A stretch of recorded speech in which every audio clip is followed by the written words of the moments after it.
Okay, let's see, let's go back. All right, we did the Kim hotels. We're gonna come back and look at something in this one in a minute. Carnes. Sometimes I do Carnes oil in here. It's a timing option. Sometimes I don't.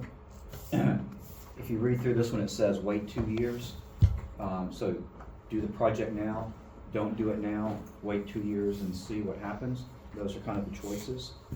So let me put this up here. This is 14.2. So part A. So it says the NPV, or working it out. The NPV is 4.7 million. And if you read part A, it says if the company chooses to drill today, what's the net present value? Okay, that's part A, if we do it now. And then part B is where it says, does it make sense to wait 2 years before deciding to drill? Okay, so this is where the timing options come into play. Let me give you the NPV for that one. So here, in fact, I'll give you I'm not going to draw the whole tree out, but it's got 2 different scenarios. I think it's got, let's see, what are the scenarios? It's,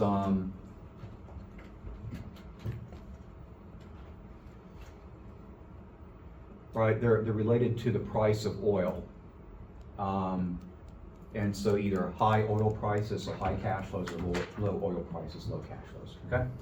So, and the better of the scenarios, the NPV is 3.4 million. And the probabilities aren't 50-50 this time. They were 90-10.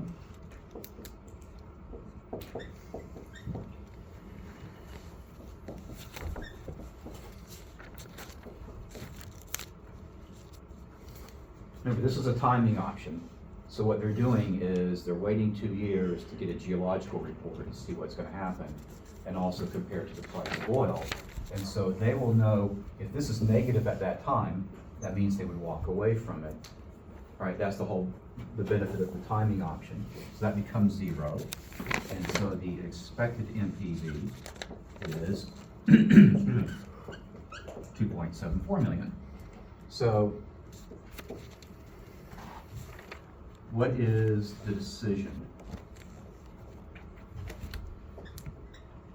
for Carnes Oil? What should they do?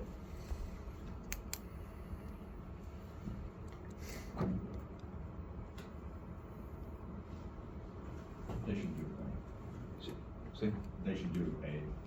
They should go now, right? So invest now. You guys see that? So they're both positive. It's a good project if they wait 2 years.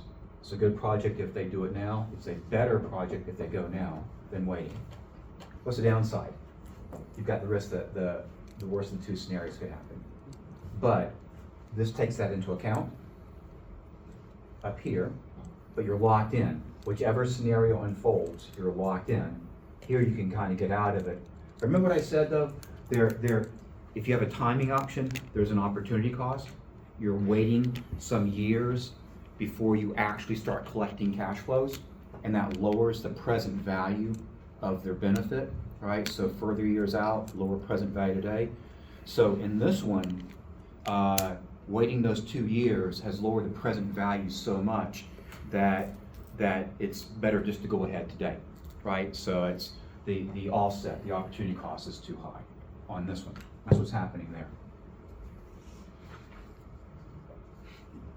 So, and that was, the last thing we did on Tuesday, right? I kind of gave you guys those 6 inputs, those 6 parameters for options.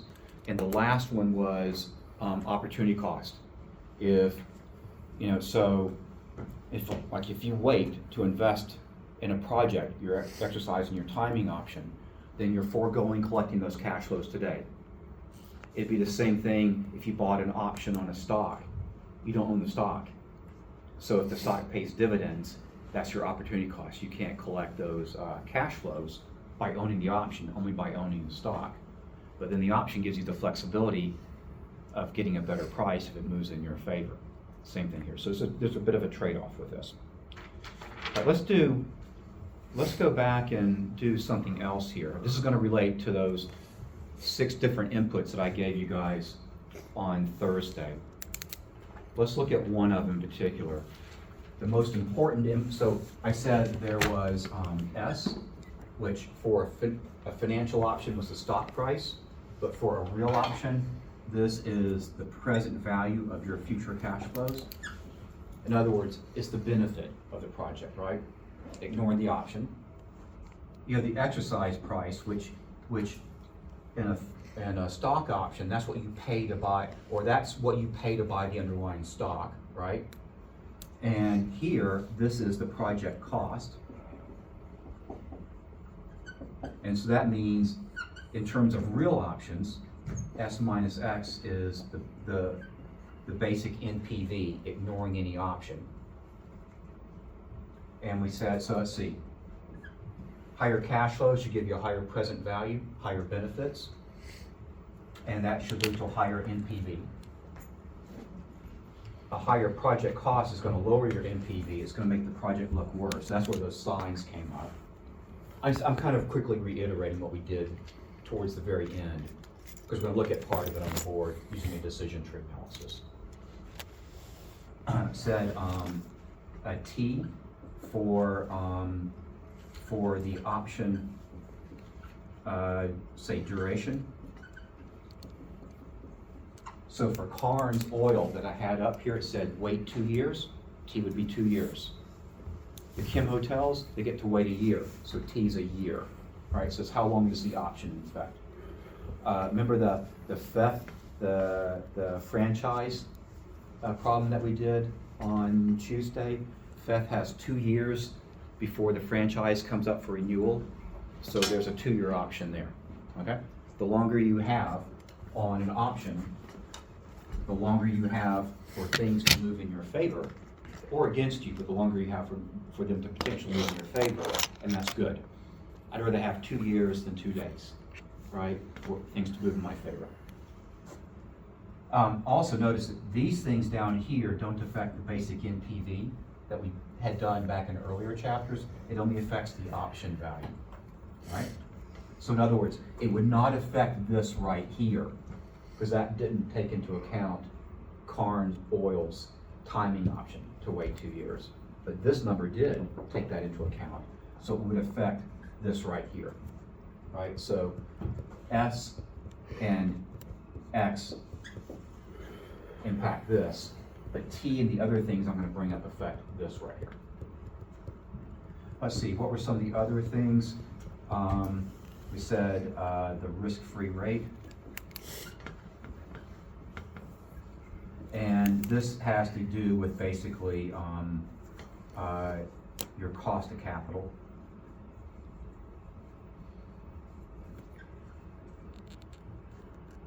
And it's, you think, like, higher risk-free rate means a higher cost of capital, means the project's worth less. But it actually, it makes this worth less here, the basic NPV, but it benefits the option, believe it or not, right? In other words, the project's gonna be worth less, so maybe it's better. This becomes worth less here. This becomes more valuable to wait and see. That's what's happening, essentially. We get what would normally be called like a dividend yield. For those of you who've had this with Giudice before, some option models have a cash flow component, like a dividend yield. And here, we'll call it, well, we'll just say dividend yield. But this represents missed cash flows, or if you like, our opportunity cost. So, like we said, when you wait 2 years for Carnes Oil, that's 2 years of cash flows that they have to wait 2 years to start getting those cash flows. And so that has an impact for them, right? It has a negative impact. So we've got risk-free rate, dividend yield. You guys remember what the 6th one of those inputs or option determinants was? Was it a stock price variance? Yeah, that volatility, right? And how volatile is that thing right there? So, so that would be for a financial option, right? But here, we're talking about a real option, so we're not talking about stock prices, we're talking about project cash flows. So here, it's gonna be the uncertainty of the project cash flows. So, free cash flow uncertainty or volatility.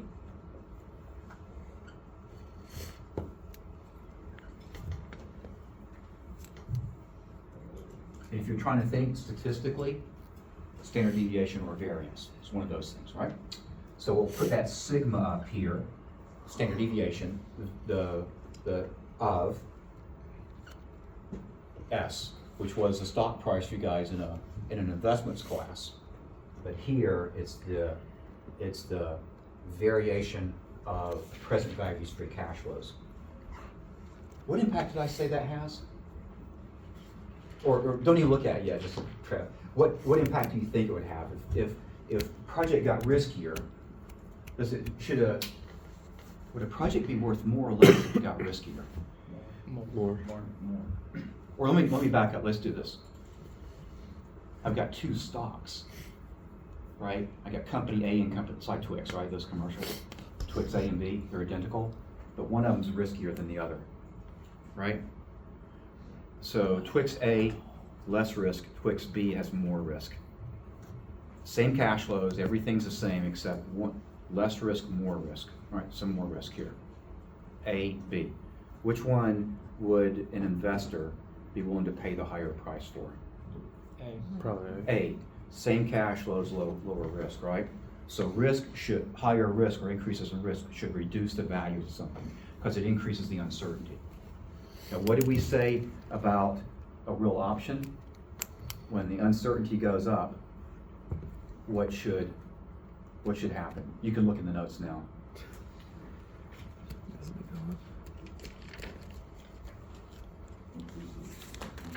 It increases. So this is one of the peculiar parts that gets a lot of people. If we had a project that did not have an option attached to it, greater risk is going to hurt it because we have a higher discount rate, lowers present values. But with a real option, higher risk increases the value of the option. So let's do something real quick. We've done Kim Hotel, so you guys have in your notes what we did Tuesday, right? That was the first problem we did on Tuesday. So let's work this through again. But in fact, I'll draw up here what we did on Tuesday, the initial option part, and I'm going to revise it and show you what I'm doing. So here's the original. So this is Kim Hotel, part B, and it looked like this. So we're going to wait a year, potentially, and there was a no tax branch, there was a tax branch, they each had a probability of 50%. The cost of the project wouldn't be paid until a year from today, once the tax decision is known. And then, let's see, what did it tell us? It told us that there would be 20 years of cash flows. So that would start in year 2 and go out to year 21. And the cash flows, it said, were tax was 2.2 million, no tax 3.8.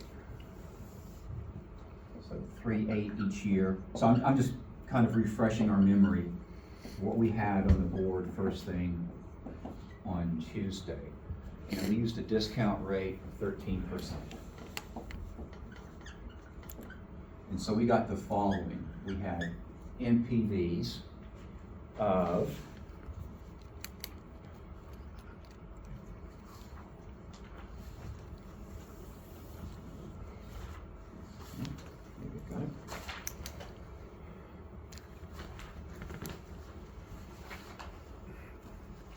okay, I don't have it in front of me. Somebody give me what the NPVs were in those two states, if you have them.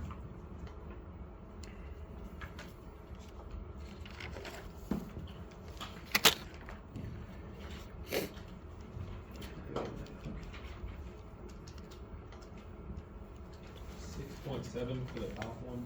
Oh wait, sorry. 5.924 for the top one, and then 0 for the bottom one. Okay. It was well, give me the negative part that we zeroed out. it was negative 4.023.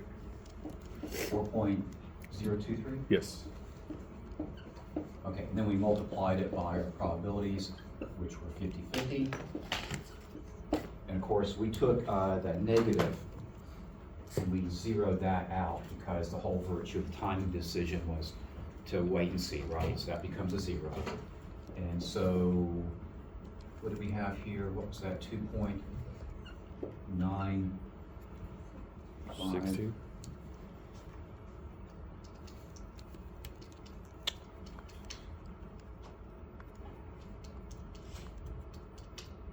$2.962 million, zero, and so the expected was 2.962 million. All right, so expected NPV, and because that number, and let's see, invest now, this was part A, I'm just gonna put the number up here. We had an NPV of 1.07 mil. So like Carnes that I put up on the board, this was positive either way, but we decided what? What was the decision on this one? Wait a year, because this is higher than this one here, right? Completely the opposite of what we had for Carnes. Let's do something with this. Maybe this will be interesting, maybe not, but let's do it and see what happens if I increase the risk of this project, right? So we see this down here. An increase in risk should add value to this project. Let's just see, and we'll figure out why added risk. Normally, added risk reduces value, but why does it add value to an option, right? So let's work it through, and then see what's happening. Okay. I just want to take a picture of it before you raise. Oh, go ahead. Mainly helping out Sergio right now. He had a family matter.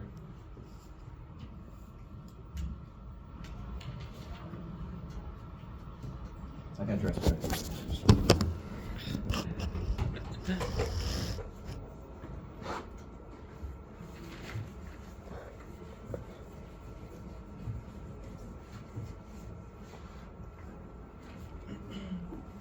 Okay, let's see.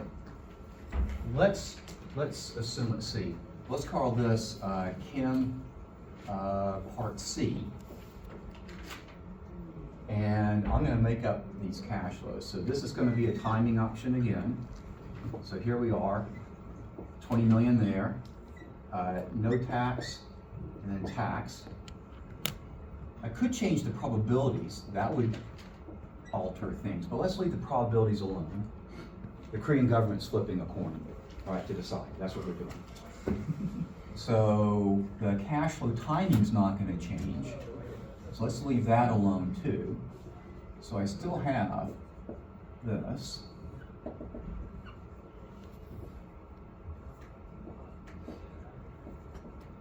But what I am going to do is this. Here's where we're going to change things. Let's go and make the cash flows as follows. Let's see. Let's make them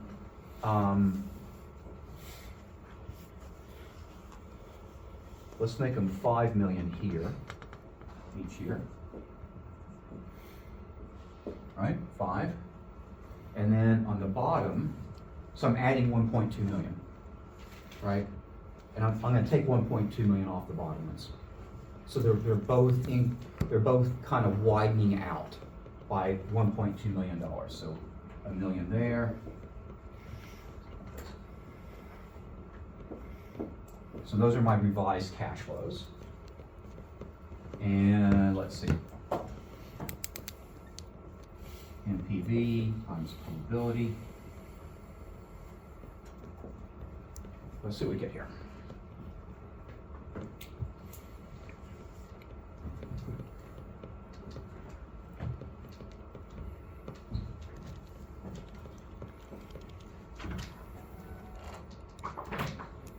Okay, so this one here is now going to be 13.4 million, probability of 50%. So that's gonna be 6.7 million, right there. And then the bottom scenario, where the tax is imposed,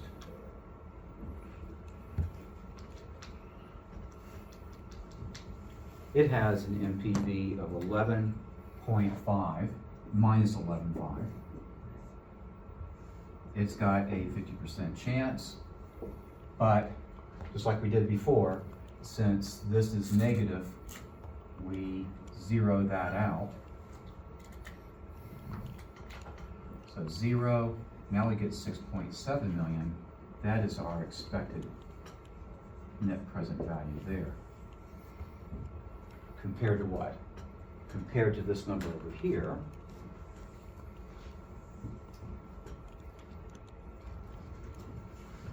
Now we've got all kinds of measures of risk or uncertainty in finance, right? We're in statistics, standard deviation, variance, beta, but probably one of the most rudimentary measures of risk is just min-max, right? The spread and things. If the spread widens, it's very likely that the standard deviation and the variance are going to be larger too, which they would in this case. So here, you see, 3.8 or 2 million. There's a difference of, 3.8 or 2.2. There's a difference of 1.6 million, right, between the min and the max. Over here, 5 and 1. There's a range of 4 million between the min and the max. They spread out more. If I went back and were to take time and compute the standard deviation or the variance, it'd be a lot higher here than over here. So this is riskier, yet the expected NPV is higher, right? So it didn't affect this thing here. In fact, I could keep changing risk. I get different expected NPVs. It wouldn't change the go decision for today, this one, but it would change those. What if I had, let's do a Chem D, and here's what this one's going to look like. This one's going to be odd. Let's say, just for sake of argument,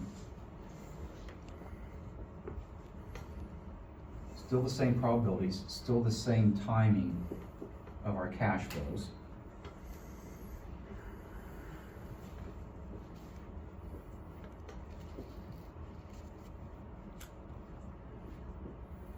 So here's what I'm going to put down for my cash flows. If you guys remember, the original expected cash flow was 3 million, remember that?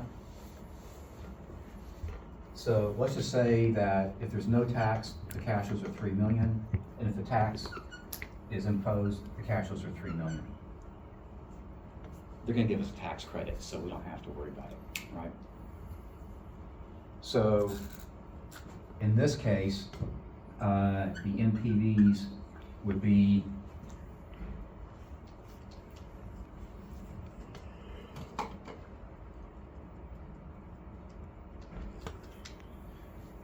$0.95 million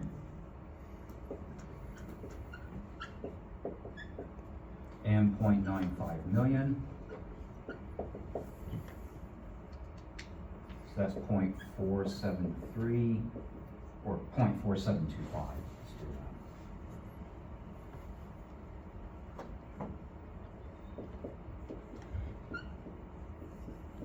And that's 0.95.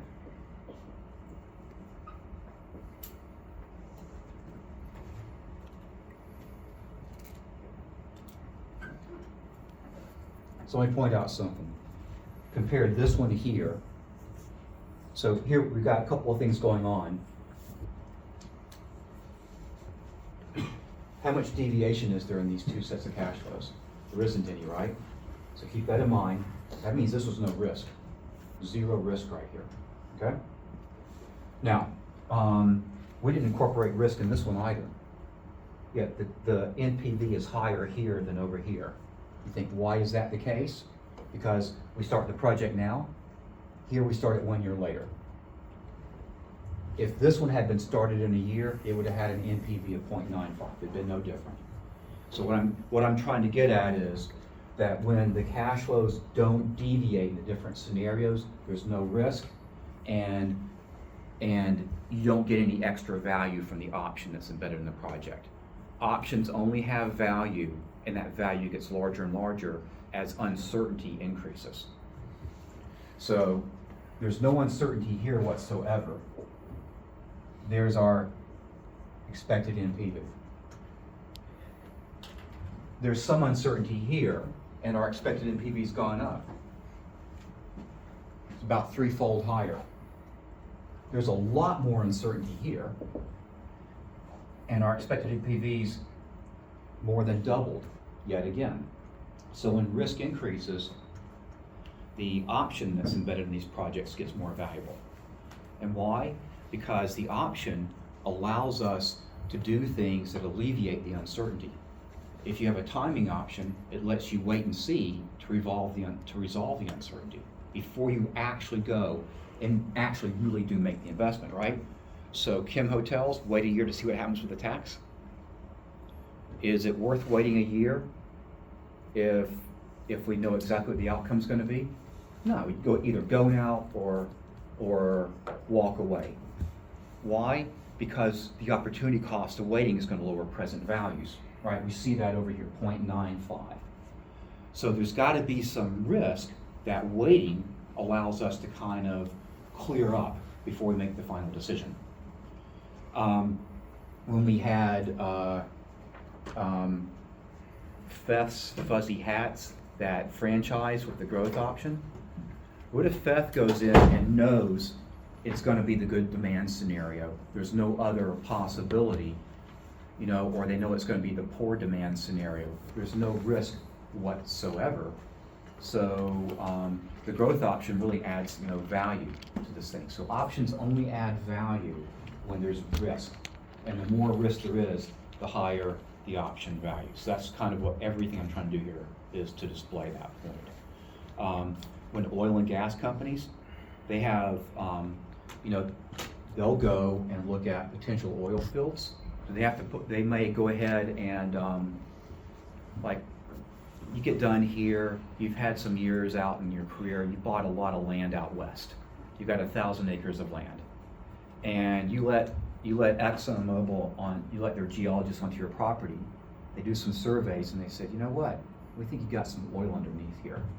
We'd like to lease your property from you, and we want to pay you, $1,000 an acre every year, right? So you're sitting like, yeah, you go order your Ferrari.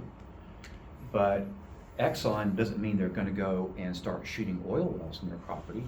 They lease it and they can sit on it, right? They sit on it. Why? Because oil prices might be low today and it's not worth drilling.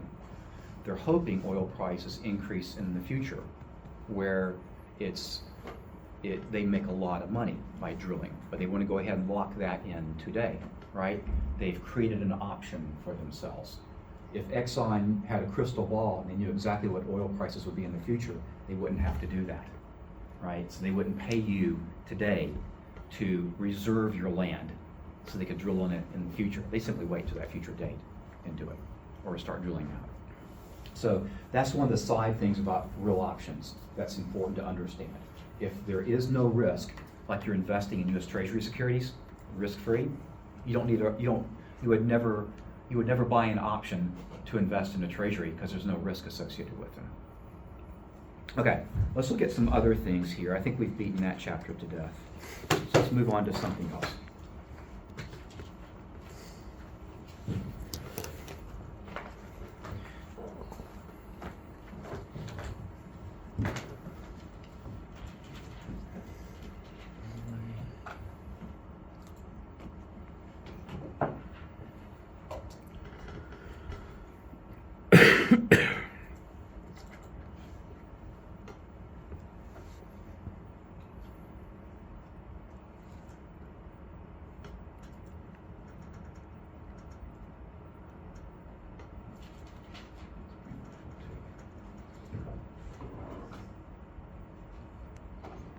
Okay, let's look at the one I don't know if I'm gonna go over the one you guys just turned in on the, the spreadsheet assignment, getting the cash flows. Most of you, where there were some errors, they were small. They may have had a large effect, but they were relatively small errors, so you'll see that in feedback.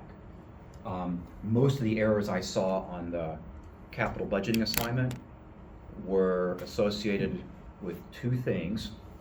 One was the salvage value at the end of the project. Right, so in that project that you guys had to do in that last assignment, the asset had a cost today of $500,000. By the end of the project, year 5, it wasn't worth anything in terms of your balance sheet, your book value, right? You've depreciated every bit of it. And I think the tax rate was, what was the tax rate on that? Was it 30%, 40? Let's use 40. So let's just say it's 40%, okay?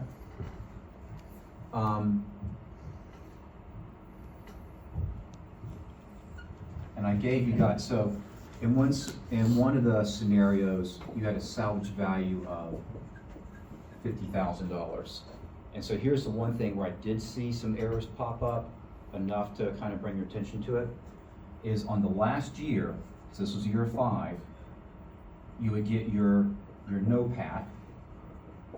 You would want to add in selling this asset, but you have your after-tax salvage value. So it's not gonna be 50, you're gonna take out taxes, and the taxes would be your salvage value, 50,000, less your book value, which in this case is 0.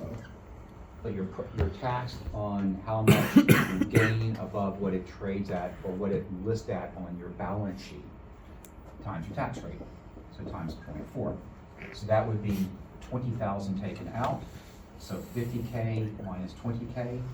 So you would have had an after-tax salvage value of 30 grand for that base scenario.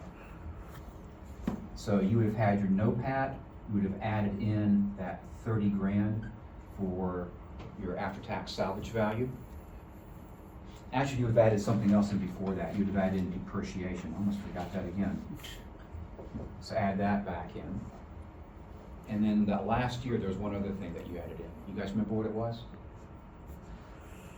I think every one of you got this. I don't think there's an issue at all. Cash flows. NOPAT plus depreciation minus your CapEx, which at the end of the project is your after-tax salvage value, right? It's that. What was the final piece in this item here? See.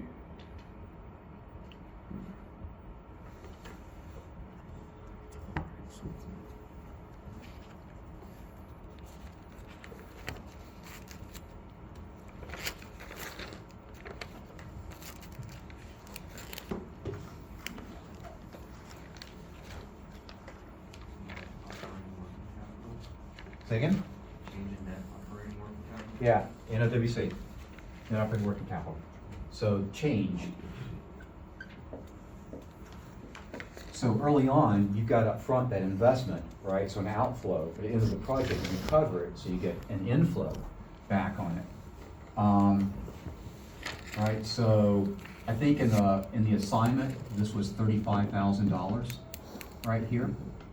So at the start of the project, you had $500,000 here, you had 35,000 here, both added to these, but this made it a cash outflow right here. So you had negatives for those up front. I didn't see any issues on that.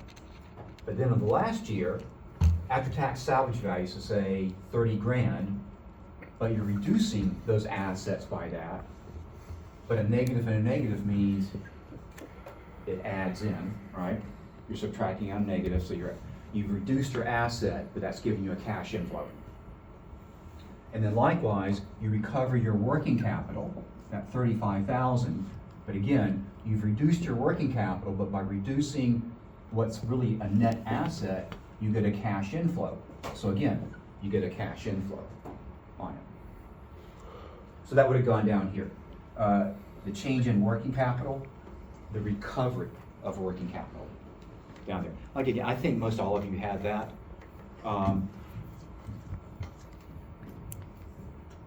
Quite often that spreadsheet assignment, the results can be kind of messy. This time they were pretty good. They really were. A lot of you guys were able to zip through pretty quick because everything was perfect. And then the ones where there were some errors, there were very few. So, you may have like feedback, 1 or 2 items that you see in the comments section, and that's probably about it. And where I did find was predominantly this right here. Did you already grade this one, or have you? I've got about 2 or 3 more to go. Okay. And once I get those finished up, I'll post it online for you guys. And one was a blank assignment, so I don't know if that was, just loading up the wrong file or something, but check your emails to see if you got an email from me regarding that. Somebody in here would have. So make sure to check that.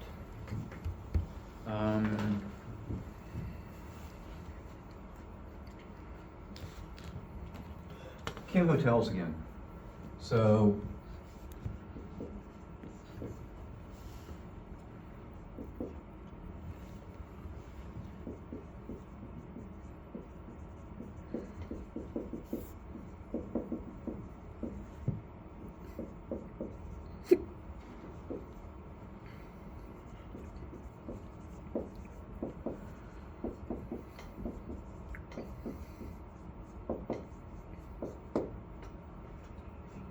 I'm revising that Kim Hotels problem again. Should that have been included in the cash flows? Right there. What do you guys think? No, it's something cost. It's a sunk cost, right? So this is a sunk cost, which means we omit it, we don't include it. Remember the thing, is it incremental? Would you have to pay that cost whether you do the project or not? So it doesn't matter your decision, you owe it no matter what. That means it's not incremental and it stays out of the analysis. If it's money already paid or you owe it regardless, we can also call it a sunk cost. Let's see. Kim will finance the project.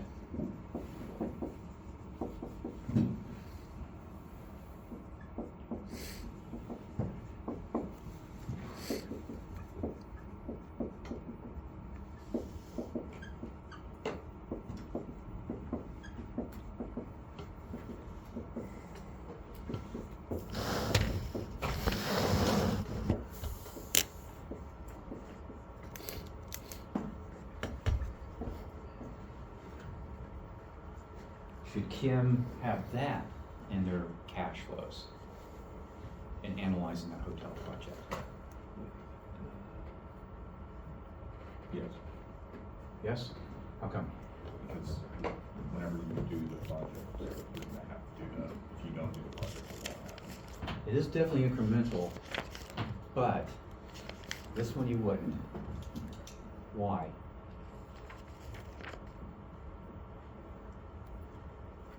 You wouldn't include it in cash flows. Because it's a use of cash flow. It's a use of cash flow, right? What goes in your cash flows? All of your operating revenues and your operating cost, and all of your investment, like the CapEx and all that. Cash flows are used to pay interest and principal and debt, and pay dividends and do stock buybacks and things like that. So we don't take them out to get cash flow. They're a use of cash flow. So for this one right here, we omit or we ignore. These are a use of cash flow, not a source. So it wouldn't be in our cash flow estimates. I could have put dividends up here too, right? It would have been the same thing. Let's see.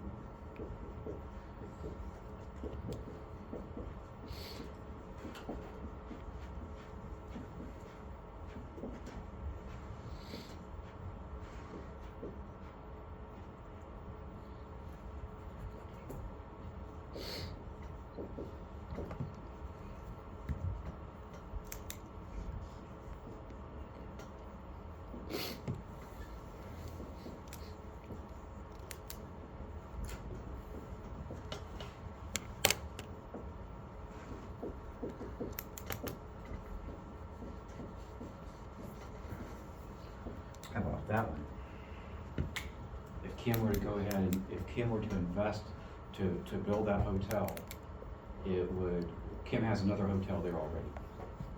And so this would, reduce cash flows in that existing hotel. You would do this opportunity cost. Yeah, so this one is incremental. This only happens if we do the project. But unlike the financing stuff, this is a source of cash. This is going to cost us operating cash flows, revenues and expenses from an existing property. So this one has to be considered. So, so this one is relevant. We could say this is an incremental cash flow. We could also say that this one is an opportunity cost.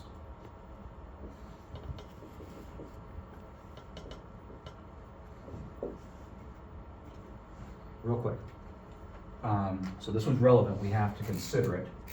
Would this increase or decrease the Kim Hotel cash flows? Which do you think, increase or decrease? In other words, we take what we had in the other problem, and now we bring in this opportunity cost. Would it raise our cash flows in the Kim Hotel problem we had without it, or would it make our cash flows lower? Cash flows lower, right, because you're. This is the cost, an opportunity cost is something we're giving up, so this would make them lower. It would decrease them. Right?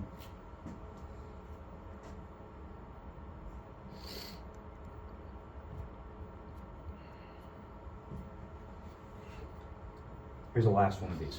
I'll throw it at you, then we'll move out of this.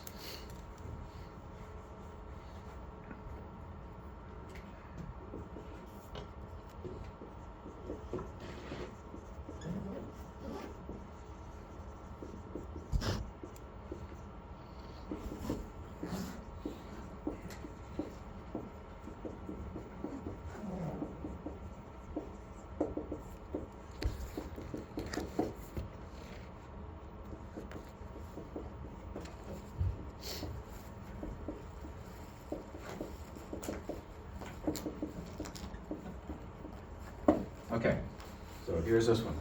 Instead of having another hotel where this could lead off revenue, this one, in fact, that one in a certain respect isn't quite an opportunity cost that we just did. I'll describe what it really is a bit more. It is kind of an opportunity cost, but we could give it a better name in just a minute. We'll come back to that. Instead of this hotel, they've got a theme park. It's already there. They're looking at building the hotel. If they build the hotel, it'll boost cash flows at the theme park. Should that be included? I'm getting affirmative nods in here. Yeah, so we include this one. So this is definitely relevant. This is an incremental cash flow item. Would it likely increase or reduce the Kim Hotel? It would increase it, right? So it would increase the free cash flow estimates with the Kim Hotel project. In other words, this would only occur if Kim goes through with the hotel investment. This is a benefit, so we add that benefit, those extra cash flows into the Kim Hotel cash flows. Now, to be honest with you, I wasn't thinking, this one's not really an opportunity cost, nor is this one. In a certain respect, many people think about them, but there's another term we use instead. Right, this one harmed us, this one hurt us, right here. I'll give you one more of these as a really more of an opportunity cost, an opportunity cost in a minute. An existing part of our business can either be harmed from doing this project, or an existing part of our business can be benefited from doing this project. What do you call that? I'll give you guys a couple of terms. One was a spillover cost or spillover benefit. this project's impact spills over into our existing business. It has an impact there, but you economists know it in a different term. It starts with an E.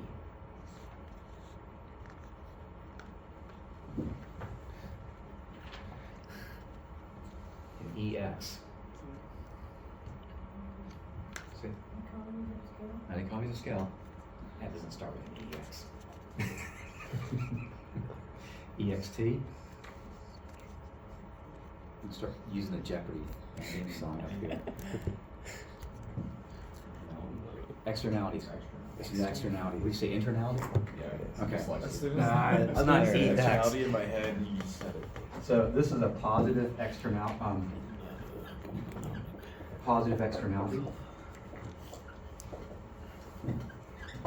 It has a spillover benefit. This one's a negative externality right here.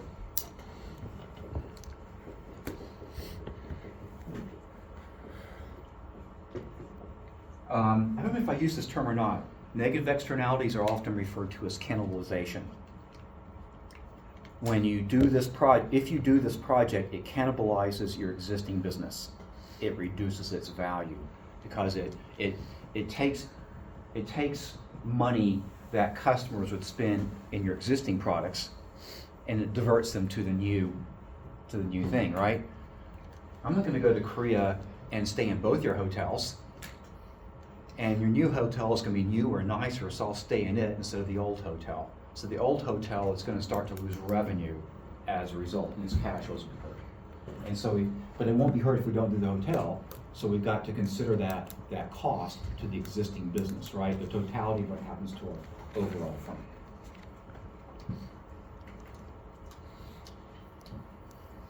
When you guys are getting ready so when you're looking over that chapter, right, does the cash flows and everything, go back over the assignment you did and remember these points right here, and I think you've got most everything in that chapter kind of wrapped up.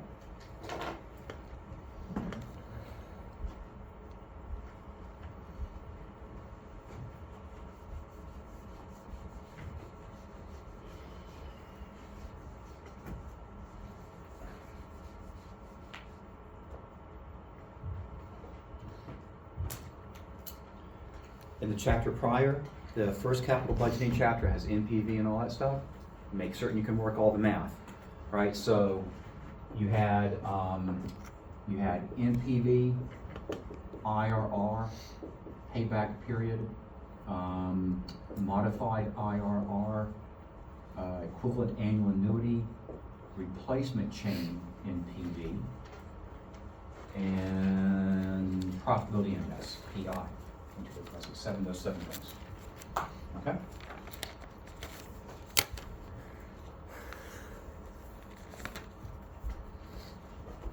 Okay, let me do this. I'm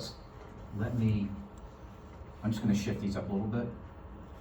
NPV, IRR, profitability index. Let's do that. Move that from there.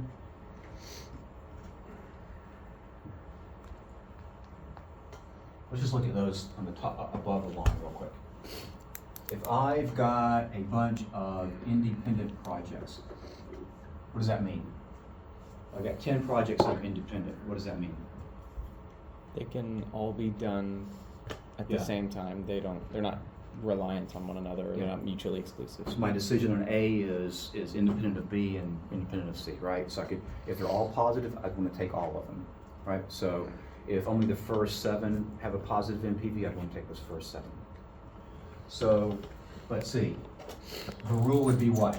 I could use NPV as long as they're greater than 0, IRR greater than the WACC, profitability index greater than what? What was that one? What's the cutoff on it? 1? Was it one? 1, yeah, above 1, right? Present value of the benefits, the cash flows, divided by the cost, getting rid of the negative sign, right?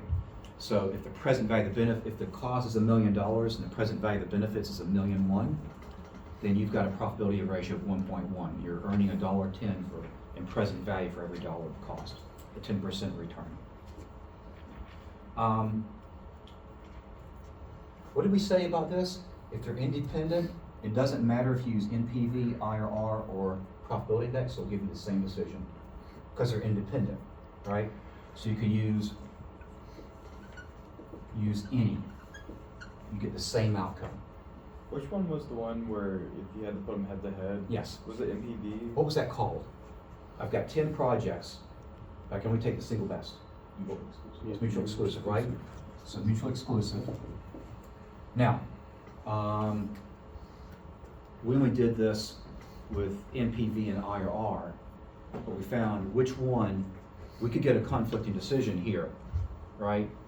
You might get NPVs positive across the board and IRRs above the cost of capital, but you could get one project that has a higher IRR than the other, but the other could have the higher NPV, right?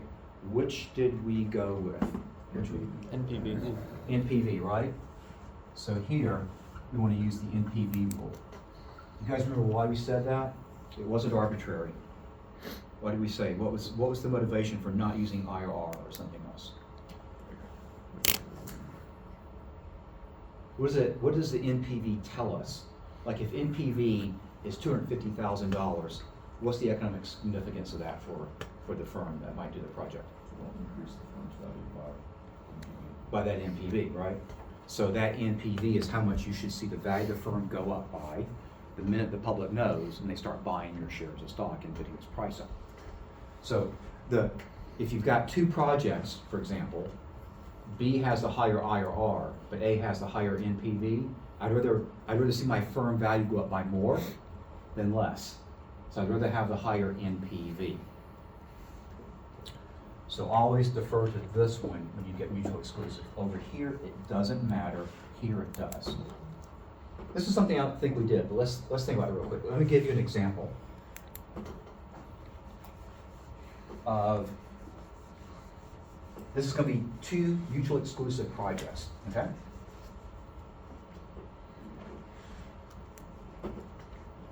We're not going to have time to go back over the cost of capital unless you guys have a couple quick questions. Again, with that, go over the homework assignment. Definitely go over the homework, because remember I gave you that part where we did the divisional costs of capital. Make certain you cover that. And that chapter was how to compute the thing and then how to estimate the parameters. Remember that? So kind of go over the stuff in there.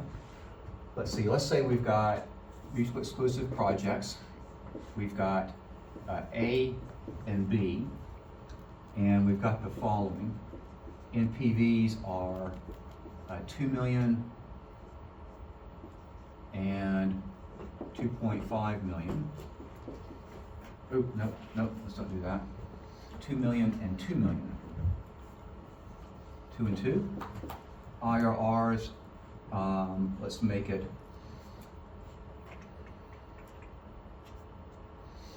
let's leave the IRR out of here. I gotta pick one, right? I can't do them both. So it doesn't matter which one I do, right? They both add equal value to my firm. They're both positive. I would like to do them both, but they're mutually exclusive. I can only do A or B. Doesn't matter. Let's just say that I put up here payback. Let's say the payback for project A is 2 years, and it is 3.5 years for project B.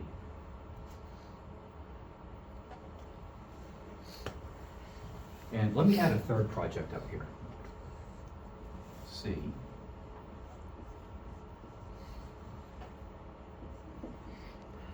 Okay. All right.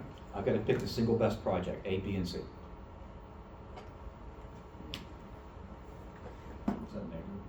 Yes, negative. Would C be a good project? No. But it's got the shortest payback. Doesn't matter, right? It would destroy firm value. It would take $1 million off the value of our firm. So we shouldn't do project C, even though according to the payback, it's the most favorable. It recovers our investment in just a year instead of 2 or 3.5 years. So C's off the table. We got A and B left. Which one looks better? Because it recovers its investment sooner So this is, remember we said, what is payback a measure of? The project starts with an L, not lifetime. When you turn something into cash, liquidity, right? It's a measure of a project's liquidity. So a lower payback, more liquid, a longer payback, less liquid. We said that lots of small firms that are kind of cash constrained, they don't have a lot of liquidity, they tend to look at payback measures a lot because they need to recover this money so they can go redeploy it. Maybe redeploying is paying off loans, right? So lots of small businesses, while they might, they would do exactly that. Large ones do too. So if we're looking at these two, it looks like this would be the better investment, A. Not because it increases firm value anymore, or indifferent, but it's more liquid than project B. It recovers the investments, the payback. So the payback rule gets used a lot by General Electrics and AT&Ts and big firms like that, but as a supplemental measure of a project's liquidity. So if a couple of projects look fairly close to each other, you can't really honestly say that one looks better than the other in terms of the value they add. We might take the project that is more liquid, recovers its investment sooner. That's where that comes in. Okay. So liquidity.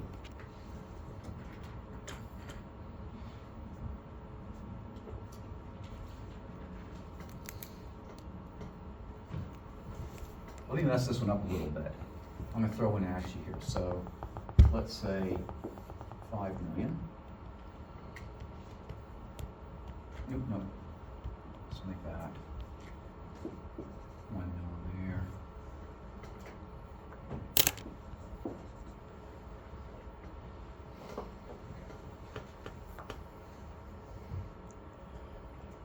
And so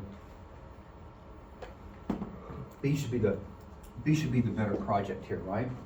I'm kind of a little bit at odds telling you guys this one. B would be the better project. But in practice, you might find firms that say, no, we're gonna do A because it pays back sooner. It still adds value, but it pays back sooner. So a firm that's kind of,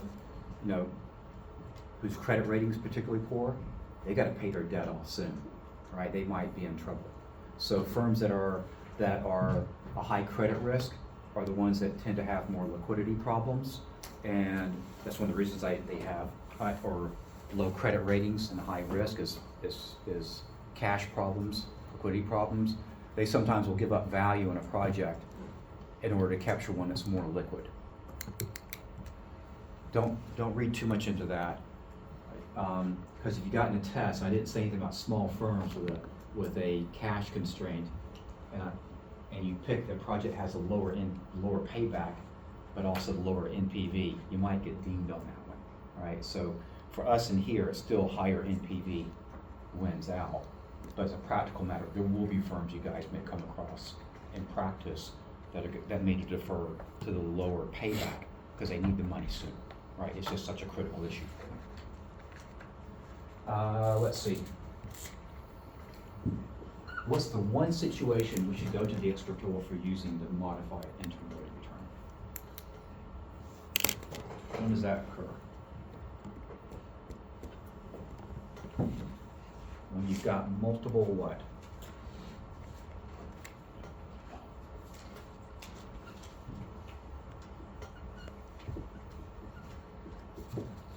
Remember when I graphed it, we did MPV, how it changes as we change the WACC, and you might get something that looks kind of like that right there.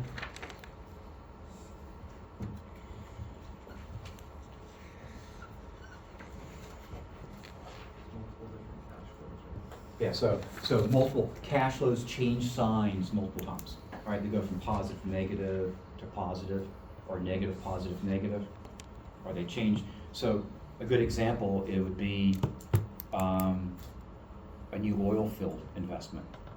Up front, it's going to be negative, exploration, surveying an area, drilling the well, and then you start extracting oil, it's going to be positive. And then you've got to, at the end of the project, you've got to cap the well, plant trees and grass, and outflow again. And what do we say? So that one right there, how many times did the project behind this change signs from negative to positive, positive to negative? Twice. Because there's two, remember the IRR? The IRR is the discount rate that makes NPV equal to 0, technically. And so multiple sign changes give you multiple IRRs. But if I want to do, there's two ways around that. Method 1, compute an NPV. This won't affect it. Method 2, your boss says, no, I want a rate of return. I like to see rates of return. Then if you have multiple IRRs, then that's when you do this, the cash flow sign change issue. So that's when you do that. In other words, normal rules, specialized rule, specialized rule. Let's see, equivalent annual annuity and replacement chain NPV. Extra work, I don't want to do it unless there's really a need. So what's the specialized circumstance in which case we use either of those two rules? Remember that one? That's whenever the time frame for when is different, right? The Project one. lifespan, right? So, differing project lifespan. But where the projects we're looking at, so we're looking at multiple projects, were they independent or mutual exclusive? Mutual exclusive. It doesn't matter if they're independent, because we judge them separate, right? Everything's in the silo. So, and mutually exclusive. That's the important element. If I give you 10 projects, and they all have different lifespans, but they're all independent, we don't need to go do those two techniques, just a regular NPV or IRR will do. If I say they have different lifespans, one's 3 years, one's 5 years, one's 7, and we can only pick the best of them, we've got to adjust for the different lifespans using one of those two techniques. Different methods, they give us the same decision, okay? Real quick, PI was also a specialized technique. When did we use that one? Remember, we compute NPV, then we divide that by the cost and add 1 to it, and that's the PI, that's the probability index, that's one way to compute it. That's extra work. I don't want to do that extra work unless I need to. What was the situation in which we tend to use this? When did you use it in the homework assignment? It was on one of the questions.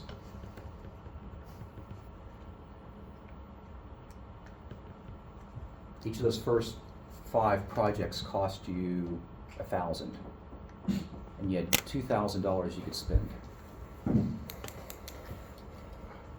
only choose remember it's mutually exclusive, and you can only choose like the best projects. Not mutually exclusive. Or- This one is independent, so we could choose a whole list of them, but we can't choose them all because we're constrained in our budget.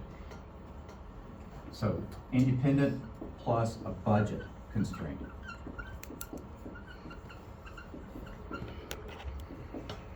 Remember the term we used for that? We called it capital.